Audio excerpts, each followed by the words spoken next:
कहानी की शुरुआत एक भयानक मंजर से होती है। एक घर के अंदर कुछ बच्चे टीवी देख रहे होते हैं, दुनिया की चिंताओं से बिल्कुल बेखबर। अचानक शांति का माहौल चीख पुकार में बदल जाता है जब एक संक्रमित आदमी घर में घुस आता है। वो इंसान नहीं, बल्कि एक दरिंदा बन चुका होता है और देखते ही देखते उन बच्चों के माता पिता पर जानलेवा हमला कर देता है। उन बच्चों में एक छोटा लड़का होता है जिसका नाम जिम्मी है। डर के मारे जिम्मी जब दरवाजा खोलकर बाहर भागता है तो उसके पैरों तले जमीन खिसक जाती है। वो देखता है कि उसकी मां को एक ज़ॉम्बी ने काट लिया है। संक्रमण तेजी से उनके शरीर में फैल रहा होता है।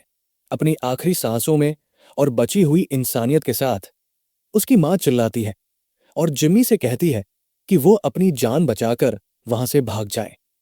आंखों में आंसू लिए जिम्मी वहां से दौड़ पड़ता है। वो भागते हुए एक पुराने चर्च की तरफ जाता है जहां उसके पिता एक पादरी के रूप में सेवा करते थे। चर्च के अंदर पहुंचकर उसे थोड़ी राहत मिलती है।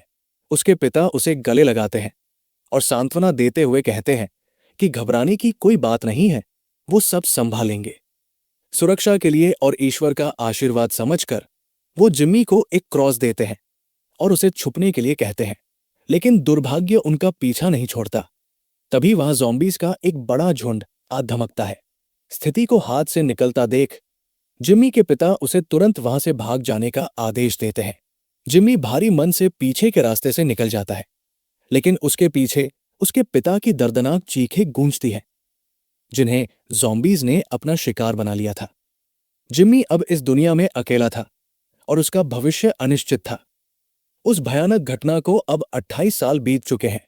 दुनिया पूरी तरह बदल चुकी है। हम लैंड्सफंड नामक एक द्वीप को देखते हैं जो चारों तरफ से गहरे समुद्र से घिरा हुआ है। ये जगह एक प्राकृतिक किले की तरह है जहां न तो कोई आसानी से आ सकता है और न ही बाहर जा सकता है। इसी भौगोलिक सुरक्षा के कारण बचे हुए इंसान यहां एक छोटी सी बस्ती बनाकर रहते हैं। ये गांव दुनिया की तबाही से दूर शांति और सुरक्षा का प्रतीक बन गया है। आइलैंड के लोग एक बड़े परिवार की तरह रहते हैं। वे एक दूसरे की मदद करते हैं और मिलजुल कर काम करते हैं। चूंकि चारों ओर समुद्र है, इसलिए उनका मुख्य भोजन मछली है, लेकिन कभी कभी वे छोटे मोटे शिकार भी करते हैं। इसी गांव में 12 साल का एक लड़का स्पाइक अपने पिता जेमी और मां आइला के साथ रहता है। स्पाइक की मां आइला काफी समय से बीमार चल रही है, लेकिन उनकी बीमारी का कारण किसी को समझ नहीं आ रहा है, जो परिवार के लिए चिंता का विषय बना हुआ है। कहानी में नया मोड़ तब आता है जब जेमी, जो मूल रूप से ब्रिटिश है, स्पाइक को पहली बार शिकार पर ले जाने का फैसला करता है। ये स्पाइक के लिए एक बड़ा दिन है, लेकिन जब आइला को यह पता चलता है तो वो बहुत नाराज होती है। वो जेमी को डांटती है कि बच्चा अभी छोटा है और बाहर की दुनिया बहुत खतरनाक है। घर में तनाव का माहौल बन जाता है। तब स्पाइक अपनी मां को शांत करने के लिए एक छोटा सा झूठ बोलता है कि वो शिकार पर नहीं, बल्कि स्कूल के काम से जा रहा है। उसकी मां मान जाती है। उनके घर में सैम नाम का एक बुजुर्ग भी रहता है जो उनके परिवार का हिस्सा बन चुका है। वो स्पाइक को शुभकामना देता है। घर से निकलते समय पूरा गांव स्पाइक का उत्साहवर्धन करता है, क्योंकि ये जंगल में उसका पहला कदम है। गांव के बुजुर्ग और अनुभवी लोग स्पाइक को कड़े शब्दों में चेतावनी देते हैं। उसे बताया जाता है कि गेट के बाहर जाने के बाद उसकी सुरक्षा की जिम्मेदारी उसकी खुद की होगी। अगर वो जंगल में खो गया तो उसे खोजने कोई नहीं आएगा। स्पाइक, जिसे इन नियमों के बारे में पहले से पता था, अपने पिता के साथ निकल पड़ता है। तभी हमें उस द्वीप का सबसे बड़ा रहस्य पता चलता है। समुद्र के नीचे एक गुप्त रास्ता है जो केवल तभी दिखाई देता है जब ज्वार कम होता है और पानी का स्तर नीचे चला जाता है। यह कुदरत का एक अद्भुत लेकिन खतरनाक खेल है। जेमी और स्पाइक उसी समय का इंतजार करते हैं और जैसे ही रास्ता साफ होता है, वे तेजी से समुद्र के बीच से गुजरते हुए मुख्य भूमि यानी मेनलैंड की तरफ बढ़ते हैं।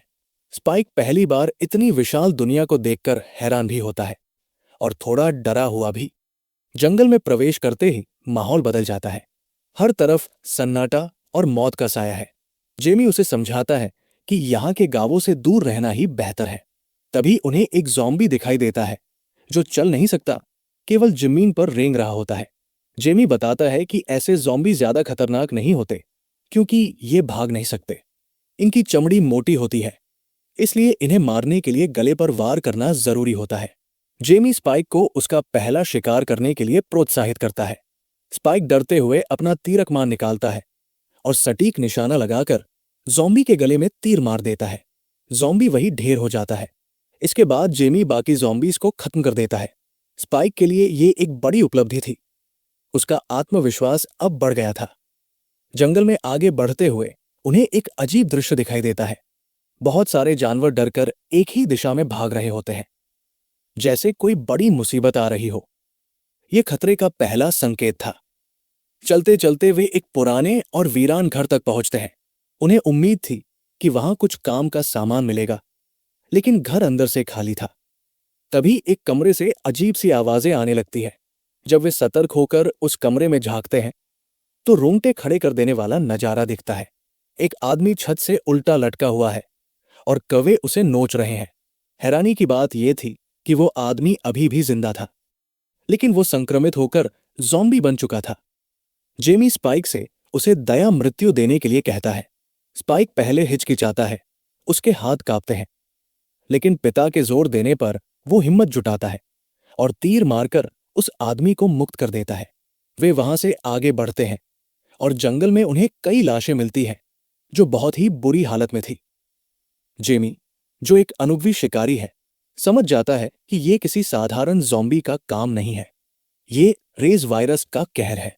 ये वायरस इंसानों को न केवल जानवर बना देता है, बल्कि उन्हें सोचने समझने की शक्ति भी देता है और वे बेहद ताकतवर हो जाते हैं। खतरा बढ़ चुका था। वे एक खुले मैदान में पहुंचते हैं जहां उन्हें सामने से अल्फा ज़ॉम्बीज आते दिखाई देते हैं। ये सामान्य ज़ॉम्बी नहीं थे। ये दौड़ सकते थे और शिकार का पीछा कर सकते थे। जेमी तुरंत भागने का इशारा करता है। स्पाइक अभी इतना कुशल नहीं था कि दौड़ते हुए तीर चला सके, इसलिए वे अपनी जान बचाने के लिए एक इमारत की तरफ दौड़ पड़ते हैं। अल्फा ज़ॉम्बीज उनके पीछे हाथ धोकर पड़ जाते हैं। वे दोनों अपनी पूरी ताकत लगाकर दौड़ते हैं और किसी तरह एक पुरानी इमारत में घुसकर खुद को सुरक्षित कर लेते हैं। जेमी अपनी तीरंदाजी से कई ज़ॉम्बीज को मार गिराता है, लेकिन उनकी संख्या बहुत ज्यादा थी। बाहर मौत उनका इंतजार कर रही थी, इसलिए जेमी फैसला करता है कि वे रात वही गुजारेंगे।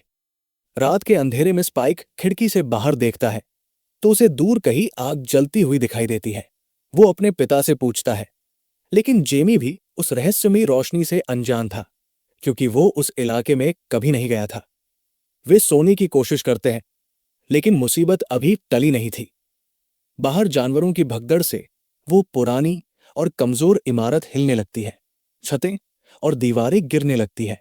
जान बचाने के लिए उन्हें मजबूरी में बाहर भागना पड़ता है। उनके निकलते ही पूरी इमारत ताश के पत्तों की तरह ढह जाती है। अब उनके पास घर लौटने के अलावा कोई रास्ता नहीं था। वे समुद्र तट की ओर दौड़ते हैं, लेकिन ज्वार का पानी बढ़ने लगा था। रास्ता डूब रहा था। जेमी हिम्मत नहीं हारता और वे पानी में घुस जाते हैं। जैसे तैसे वे सुरक्षित उस पार द्वीप पर पहुंच जाते हैं, लेकिन राहत की सांस लेने से पहले ही स्पाइक पीछे मुड़कर देखता है कि एक बेहद फुर्तीला ज़ॉम्बी पानी के रास्ते उनके पीछे आ रहा है। वो ज़ॉम्बी इंसान से भी तेज दौड़ रहा था। डर के मारे स्पाइक गिर जाता है और उनके हथियार भी खो चुके थे। वे निहत्थे थे। वे मदद के लिए चिल्लाते हुए गेट की तरफ भागते हैं। उनकी आवाज सुनकर गांव के संतरी जाग जाते हैं और ठीक उस वक्त जब ज़ॉम्बी हमला करने वाला होता है, उसे गोली मार दी जाती है। स्पाइक और जेमी मौत के मुंह से बाहर निकल आते हैं। घर वापसी पर गांव में जश्न का माहौल था। स्पाइक ने पहली बार मेनलैंड का सफर तय किया था, इसलिए उसके लिए एक पार्टी रखी गई थी। लेकिन इस खुशी के मौके पर स्पाइक का दिल टूट जाता है। वो देखता है कि उसके पिता जेमी किसी और महिला के साथ बहुत करीब है और हंस बोल रहे हैं, जबकि उसकी बीमार मां घर पर अकेली है। ये बात स्पाइक को अंदर तक चोट पहुंचाती है। वो दुखी होकर अपनी मां के पास जाने के बजाय सैम के पास जाकर बैठ जाता है। सैम उसे समझाता है कि ये पार्टी उसके लिए है, लेकिन स्पाइक का ध्यान कहीं और था। वो सैम को उस रहस्यमयी आग के बारे में बताता है जो उसने जंगल में देखी थी। सैम चौंकाने वाला खुलासा करता है कि वो आग शायद डॉग कैल्सन ने जलाई होगी। डॉग कैल्सन 30 साल पहले सैम का दोस्त था, जो जंगल में ही छूट गया था। सैम को लगा था कि वो मर चुका है। अगली सुबह जब जेमी घर लौटता है तो स्पाइक का गुस्सा फूट पड़ता है। वो अपने पिता पर चिल्लाता है कि उन्हें मां की कोई परवाह नहीं है। वो डॉग कैल्सन के बारे में भी पूछता है। जेमी इसे टाल देता है और कहता है कि कैल्सन कोई डॉक्टर नहीं, बल्कि एक पागल आदमी है जो लाशों को जलाता है। लेकिन स्पाइक को यकीन था कि वह डॉक्टर उसकी मां को ठीक कर सकता है। स्पाइक एक योजना बनाता है। वो गांव के एक हिस्से में जानबूझकर आग लगा देता है। जब सभी लोग, यहां तक कि गेट के सुरक्षाकर्मी भी आग बुझाने दौड़ते हैं, स्पाइक मौके का फायदा उठाता है। वो अपनी कमजोर मां को साथ लेता है और चोरी छिपे मेनलैंड की तरफ निकल पड़ता है, इस उम्मीद में कि वो डॉग कैल्सन को ढूंढ लेगा। स्पाइक और उसकी मां आइला का सफर बहुत कठिन था। शाम होने पर वे एक खंडहर में शरण लेते हैं। स्पाइक अपनी मां से वादा करता है कि वो पूरी रात पहरा देगा, लेकिन थकान उस पर हावी हो जाती है और वह सो जाता है। रात के सन्नाटे में रेंगने वाले ज़ॉम्बीज वहां आ धमकते हैं। खतरा आइला के सिर पर था। तभी कुछ अजीब होता है। आइला, जो बहुत बीमार थी, अचानक एक योद्धा की तरह एक ज़ॉम्बी पर हमला कर देती है और उसे मार डालती है। लेकिन सुबह जब वो उठती है, उसे कुछ याद नहीं रहता। वायरस या बीमारी उसके दिमाग के साथ खेल रही थी। वो चीजें भूलने लगी थी। दूसरी तरफ मेनलैंड में कुछ सैनिक ज़ॉम्बीज का सफाया करने आए थे, लेकिन वे खुद शिकार बन गए। केवल एक सैनिक, जिसका नाम एरिक था, जिंदा बचा था। स्पाइक और उसकी मां जब आगे बढ़ते हैं तो आइला की हालत और खराब होती जाती है। वो भ्रम में स्पाइक को ही अपना पति समझने लगती है। तभी उन पर एक ज़ॉम्बी हमला करता है। ये ज़ॉम्बी कोई और नहीं बल्कि जिम था, जिसे फिल्म के पहले भाग में काटा गया था। स्पाइक उसे खत्म कर देता है। अचानक ज़ॉम्बीज की एक पूरी फौज उन पर टूट पड़ती है। वे जान बचाने के लिए एक गैस स्टेशन में छुप जाते हैं। ज़ॉम्बीज ने उन्हें चारों तरफ से घेर लिया था। तभी एरिक वहां पहुंचता है। वो अपनी बंदूक से गैस टैंक पर गोली चलाता है। एक जोरदार धमाका होता है और सारे ज़ॉम्बीज जलकर खाक हो जाते हैं। एरिक, जो स्वीडन का रहने वाला है, उनके साथ हो लेता है। स्पाइक उसे अपनी योजना बताता है और वादा करता है कि अगर एरिक उनकी मदद करेगा तो वो उसे सुरक्षित आइलैंड पर ले जाएगा। तीनों मुसाफिर एक साथ आगे बढ़ते हैं। रास्ते में उन्हें एक खड़ी ट्रेन दिखाई देती है, जिसके अंदर से अजीब आवाजें आ रही थी। आइला अपनी ममता के वशीभूत होकर अंदर जाती है और देखती है कि एक गर्भवती महिला ज़ॉम्बी बनने के बावजूद बच्चे को जन्म देने वाली है। ये एक चमत्कार था। आइला उसकी मदद करती है और एक स्वस्थ बच्चे का जन्म होता है। लेकिन जैसे ही वो ज़ॉम्बी उन पर हमला करने की कोशिश करती है, एरिक उसे गोली मार देता है। एरिक सलाह देता है कि बच्चे को वही छोड़ देना चाहिए, क्योंकि वो खतरा बन सकता है। लेकिन आइला साफ मना कर देती है। वो उस बच्चे को साथ ले लेती है। तभी उनका सामना सबसे खतरनाक अल्फा ज़ॉम्बी से होता है। एरिक उन्हें बचाने के लिए आगे आता है, लेकिन अल्फा ज़ॉम्बी उसे पकड़कर उसकी गर्दन तोड़ देता है। एरिक की कुर्बानी देकर स्पाइक और आइला बच्चे को लेकर भागते हैं। वो राक्षस उनके पीछे ही था। स्पाइक अपने तीरों से उसे रोकने की कोशिश करता है, लेकिन उस पर किसी हथियार का असर नहीं हो रहा था। मौत उनके ठीक सामने खड़ी थी। जब उम्मीद की कोई किरण नहीं बची थी, तभी झाड़ियों से एक तीर आकर ज़ॉम्बी को लगता है। ये कोई साधारण तीर नहीं था, इसमें बेहोशी की दवा थी। ज़ॉम्बी गिर पड़ता है। वहां एक बूढ़ा आदमी प्रकट होता है। ये वही डॉग कैल्सन थे। वो उन्हें तुरंत वहां से चलने के लिए कहता है, क्योंकि ज़ॉम्बी जल्द ही होश में आने वाला था। डॉग कैल्सन उन्हें अपने गुप्त ठिकाने पर ले जाते हैं, जो हड्डियों और खोपड़ियों से बना एक डरावना लेकिन सुरक्षित स्थान था।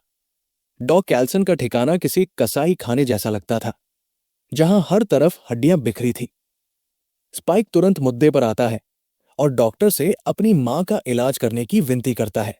डॉग कैल्सन के पास आधुनिक मशीनें नहीं थी, लेकिन वो अपने अनुभव से जांच शुरू करते हैं। इस बीच वो उस नवजात बच्चे को देखता है और हैरान रह जाता है कि वो पूरी तरह स्वस्थ है। वो कहता है कि बच्चे को दूध की जरूरत है। काफी जांच पड़ताल के बाद डॉक्टर एक भारी मन से स्पाइक को सच बताता है। आइला को कोई वायरस नहीं है, बल्कि उसे कैंसर है, जो अपनी आखिरी स्टेज पर है। उसके पास अब कुछ ही दिन या शायद कुछ ही घंटे बचे हैं। स्पाइक का दिल बैठ जाता है। उसकी सारी उम्मीदें टूट जाती हैं। आइला स्पाइक को पास बुलाती है और बताती है कि उसे इस बारे में पहले से शक था, लेकिन वो स्पाइक को दुखी नहीं करना चाहती थी।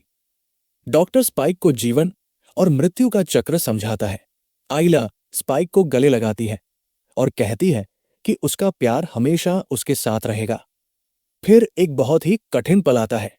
डॉक्टर आइला को अंदर ले जाता है ताकि उसे दर्द से मुक्ति दे सके। कुछ देर बाद वो केवल आइला की खोपड़ी लेकर लौटता है। वो स्पाइक से कहता है कि इसे उन बाकी खोपड़ियों के ऊपर रख दे जो वहां सम्मान के तौर पर सजाई गई थी। स्पाइक रोते हुए अपनी मां की आखिरी निशानी को वहां स्थापित करता है। ये एक अजीब रस्म थी, लेकिन उस वीरान दुनिया में यही अंतिम संस्कार था। तभी वो बेहोश अल्फा ज़ॉम्बी फिर से जाग उठता है और सीधे डॉक्टर पर हमला कर देता है। डॉक्टर की जान खतरे में थी, लेकिन स्पाइक ने अब तक बहुत कुछ सीख लिया था। वो फुर्ती से एक और बेहोशी का इंजेक्शन ज़ॉम्बी को लगा देता है और डॉक्टर को बचा लेता है। डॉक्टर कैल्सन स्पाइक की बहादुरी से प्रभावित होता है। वो बच्चे को स्पाइक को सौंपता है और कहता है कि इसे लेकर अपने सुरक्षित द्वीप पर वापस चले जाओ। स्पाइक बच्चे को लेकर समुद्र तट तक पहुंचता है, लेकिन वो घर वापस नहीं जाता। वो उस नवजात बच्चे को एक सुरक्षित जगह पर गेट के पास लटका देता है, जहां गांव वाले उसे देख सकें। गांव के लोग बच्चे को पाकर खुश होते हैं और उसे अंदर ले लेते हैं। जब जेमी को पता चलता है कि स्पाइक ने बच्चे को छोड़ा है, तो वो उसे ढूंढने के लिए दौड़ता है, लेकिन तब तक बहुत देर हो चुकी थी। ज्वार का पानी बढ़ गया था और समुद्र का रास्ता बंद हो चुका था। पिता और पुत्र के बीच अब अथाह समुद्र था। स्पाइक ने अपना फैसला ले लिया था। वो जंगल में ही रहने का निर्णय करता है। वो अकेला एक चट्टान पर बैठा होता है, भविष्य की योजना बना रहा होता है। तभी ज़ॉम्बीज का एक झुंड उसे घेर लेता है। स्पाइक लड़ता है, लेकिन रास्ता बंद था। अचानक मदद के लिए कुछ लोग वहां आ जाते हैं। उनमें एक युवक था जिसने गले में बहुत सारा सोना और एक खास क्रॉस पहना हुआ था। ये युवक कोई और नहीं बल्कि वही जिम्मी था जो कहानी की शुरुआत में बच्चा था। उसने आज भी अपने पिता का दिया हुआ क्रॉस पहना हुआ था। जिम्मी स्पाइक की तरफ हाथ बढ़ाता है और दोस्ती की पेशकश करता है। स्पाइक मुस्कुराता है और उसका हाथ थाम लेता है। दो पीढ़ियां जो दर्द और त्याग से गुजरी थी, अब एक साथ थी। और इसी मिलन के साथ 28 ईयर्स लेटर की ये गाथा समाप्त होती है।